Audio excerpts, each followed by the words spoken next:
Good morning, everyone, and welcome to Dadisajoke. This is the weekend report episode number 49, and I got the audio working this time.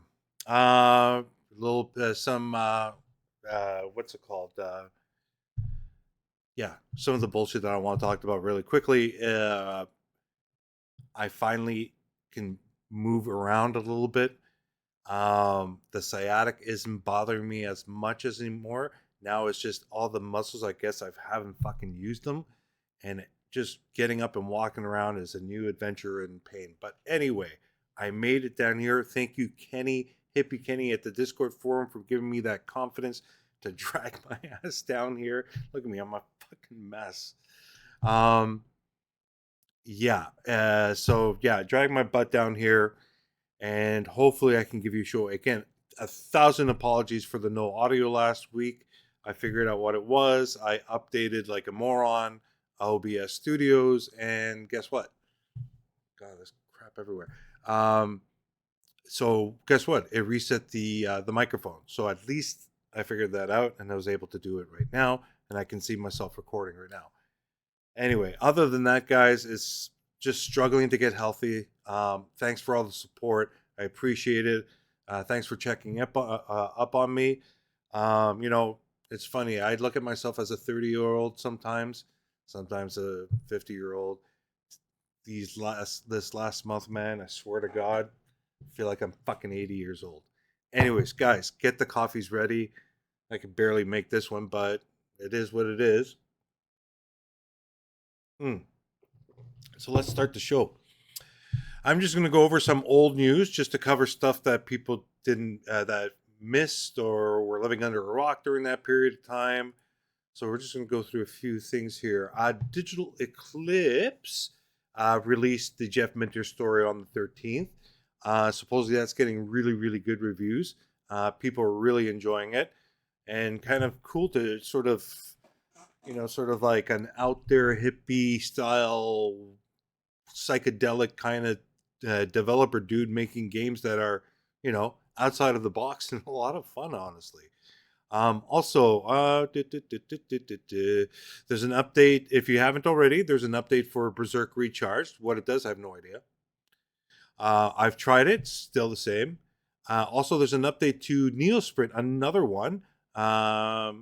So keep an eye out for that. I think that is also available. That's been pushed to the server. So get that and try that out. Again, I haven't tried it. Just sitting down and playing a video game, I think it can last 2-3 minutes. And then it's just either the pain comes into my head or anyway. Enough of me. No more.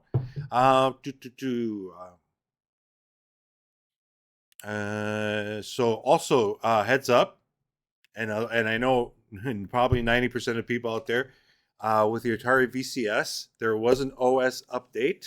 A lot of under the hood work was that went on, actually.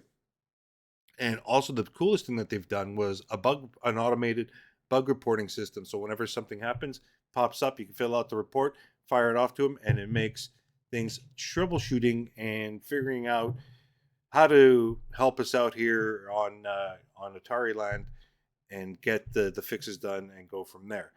Something like this should have been done a while ago, but again, better late than never.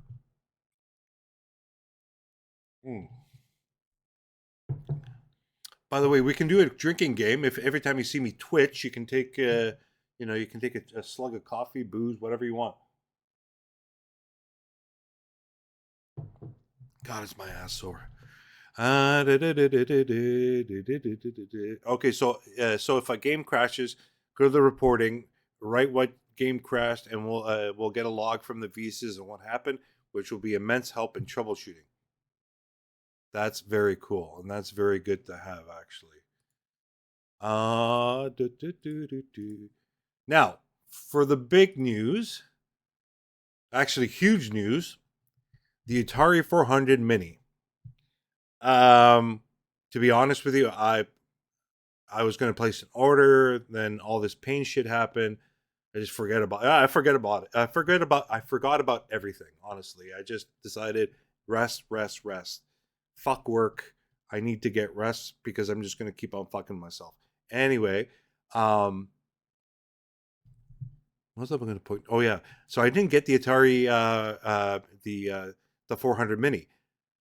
But here's the thing: everywhere I've been reading, not just the the so-called video game news or whatever, just from people's mouths, the Twitter, you name it, and it's been a huge success. Like, I'm actually really shocked that like a mini 400, a bigger one with a full functioning keyboard would have been cool, but if you can plug in a keyboard and go that way, that'll be cool too. But still, it doesn't matter. Just everybody has been saying you plug it in and it works, and it works great. So that's the main thing. Now, remember what we were saying about a year and a half ago? Oh no, Atari's out to rip everybody off, blah, blah, blah. Look, another home run product. Another home run. Like, how much more does Atari have to prove to everybody what they're doing? Like, this is humongous. I mean, you know, honestly, guys, yeah, I'd love to get a 400 mini and just try it out. But the thing is, what kind of use am I going to get out of it afterwards? Like, yeah, it's cool, but I have my arcade machine. I have the Atari 400 emulator. I mean, I can play the games there if I really want to. But again, at the same time, it'd be kind of cool to have the mini. But it's I've played the games, I've seen it. It's just right now the situation doesn't call for it. So if anybody wants me to review it, I don't think I can. But we'll see. Who knows? Who knows? About a week or two, I might miraculously start walking normal again. Let's see here. What else do we have? Do we have lots of news? So yeah, the 400's been just a massive, massive hit. Um, it's just it's amazing. Just from all the reviews, just everybody, just a huge hit, and I'm actually very proud of Atari for putting that out. That is the coolest thing ever. Mm. Here's some interesting news that I got from my intrepid reporter. After buying Night Dive and Digital Clips last year, Atari CEO says the company has already opened up more doors and more opportunities for both studios. Just getting a way to put together all these indie studios and retro indie studios and putting them together and working together instead of not against each other, but united we stand, divided we fall, right? The old Greek saying. So with them, coming together, a lot of opportunities are opening up, and it's actually very cool that that's happening. Um, you know, and it's not just, and you guys have to out there. Atari's just not the VCS or not just the 2600. They have the other platforms. You know, you gotta. Oh, you got to bring everything out there to be able to maximize your profits, right?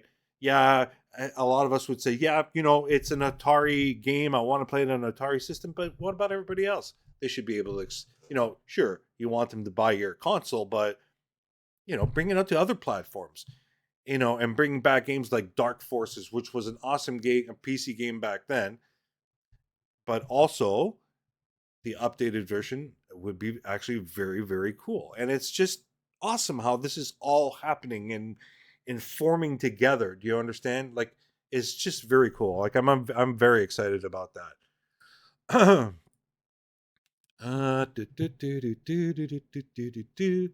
What else is there? Let's see here. Here's something hilarious.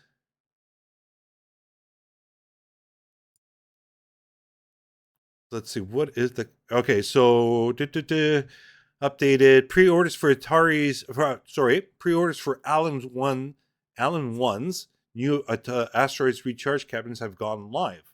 The cabinets are expected to ship in Q3 2024 and come in 2-player and 3-player configurations, both of which are pretty pricey. The 2-player cabinet, for instance, cost $6,500. That's a lot of cash. Mind you, the cabinet's ultra cool. So just the cabinet alone is worth it. Fuck the TV screen and everything that goes with it. It's actually pretty fucking cool. Whereas the 3-player will set you back $12.99. Both require initial deposit of $1,000 to pre-order, which will be deducted from the final cost of the machine. That is so cool.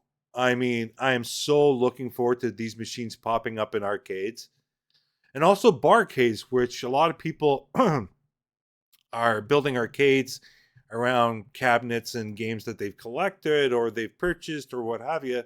This is a great way to add more modern stuff, but at the same time, modern yet retro. Is that what Atari are working on? I think so. So that's actually very awesome. That's a lot of good news. Also, folks, all the Atari 2600 and 7600 games that are being released on the VCS, don't forget they will be released, as Atari has said, I think before Christmas, that that those games will be made into cartridges and available for the Atari 2600 Plus, which is very cool. Okay, I'm probably missing a ton load of other stuff here, but this is the best I can do. Things are starting to tighten up and I got to get up walking around. So now I got to edit and do all the other stuff. So guys, thank you for your patience. I apologize for the bullshit that went on. Like I said, just even coming down here and doing this video can be a stretch. But you know, show must go on. And you know, when you get somebody that gives you that extra little boost of energy to do it, you go ahead and do it. Anyways, folks, thanks for stopping by. I'm sorry I'm looking like crap, but we'll make it up to you. And hopefully, once I get more healthier or better, I can get back to my old form and start bringing you guys the proper news and all the proper stuff that you expect from me. Anyways, folks, take care. We'll see you next time, and take care.